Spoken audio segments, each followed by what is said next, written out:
You guys wrote in a question that talked about buffers, right? Do you remember this, Reese? We talked about, you wrote the details too as well. Can I read, same question, right? But it said, Bryce and Ben, we are terrible savers. We tend to buy houses so that we don't spend money. All right, I like the little checkmate that's going on there. We've had a budget for years, so I've always known we overspend. If we want to do something, we make it happen.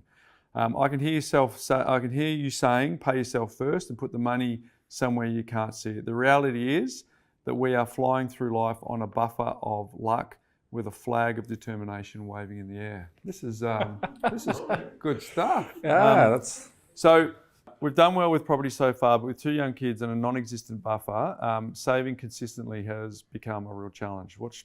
What strategies would you recommend to improve our savings habits and building a strong financial buffer without losing momentum on our investment journey? I'm surprised you didn't mention Amazon there.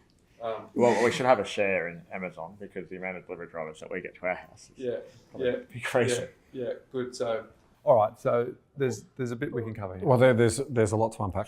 So we all want to be the best parents, don't we? Like we all want to give our kids the best opportunity, but potentially what does that opportunity look like? Is it experiences or is it things? And so, if we set expectations that every birthday's got to be magical and everything that we do has to be magical with them, that says more about, where you feel comfortable about what you're doing with yourselves than potentially, or the picture that you want to paint for them. I think if you bring them in on the conversation that you're having around what we're trying to do for your future, even though it may go over their head because they're quite young, but at the end of the day, you're still basically saying that, we're trying to, do some things here. And so set up the expectation around what we are going to be spending our money on for the short term to get ourselves into a position where we do have a buffer is going to be really important. So a delayed gratification piece around holidays is a good example. You can still have weekend breaks, but you don't necessarily have to jump on a plane to do that. You can still look at some of the experiences that you have that don't cost money, that don't have to be made up of, going into places where there's costs associated with the staffing and all those type of things. So picnics or whatever that may look like could also be part of that story. How does this show up for you guys? Like, so what does it look like to not not have the savings buffer? How does that turn up in your life? It's terrifying. It's anxiety. It's stress that probably can be avoided, which probably then turns into spending, I think. It's an emotional spend then, isn't it? I think if something was to happen to either of us tomorrow, you start to think whether all of this has been for nothing, because you tend to then lose a property, which is obviously what you don't want to do. So, yeah, it's terrifying. It actually really is. I would personally just continue to stack the pain. I'd write it out. What happens if we run out of money? The kids could be at risk. Our jobs, whatever it is, because until the pain of change is less than the pain of staying the same, we're going to have this conversation in a year. We're going to have this conversation in 2 years.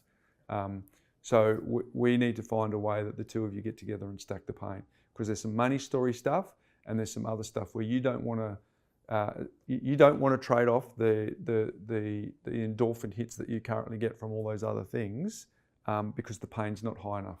Otherwise, you would have done it by now. For as long as we shuffle in our seat to get more comfortable, we do that in our own life as well. And how does that sound? How does that land? Makes complete sense. Absolutely.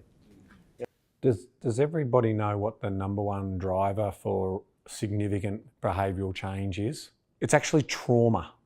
So a significant trauma will change behaviour. Like I'm talking about a 180-degree change in behaviour. And what you were just saying there, Kat, was we sort of have been able to get through. So we haven't hit a trauma moment, because that trauma moment will change everything. And what our job and what we try and talk about is, let's not get to trauma. Let's try and give you the tools and the systems and the processes around running a 7-day float. And if there's no money there come, 2 days before payday, there's no money there. Open the pantry up and just make good with what you've got. So do those little things well, but we can't do the behavioural, that, and what we don't want to see is that bottom out trauma, right?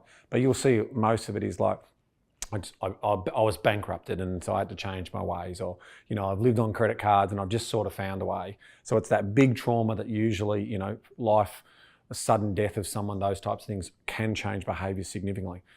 We spend a lot of our time talking about, you know, mindset and that type of thing, trying to avoid that, trying to get to a stage where, okay, if we plan something and then we reward ourselves based on that plan. I mean, too much of society these days is basically not doing the hard, but still expecting, you know, the support and the reward. I mean, I'd love our politicians to say, hey, I want lower taxes too, but here's what we have to do. We've got to grow the economic pie, and then our reward is lower taxes. And then see how the society responds to that.